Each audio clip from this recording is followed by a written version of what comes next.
তো হ্যালো বন্ধুরা, সবাইকে ভেরি গুড মর্নিং। আমি নন্দ, ওয়েলকাম ব্যাক জানাচ্ছি তোমাদেরকে ব্যাক বেঞ্চের পেট ব্লগে।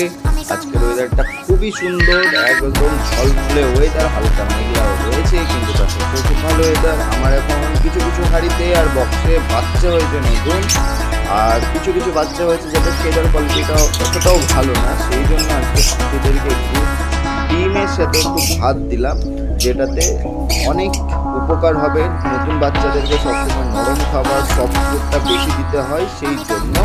আর যেসব পাখিদের ফেদার ভালো বেরোয়নি তাদের কারণে।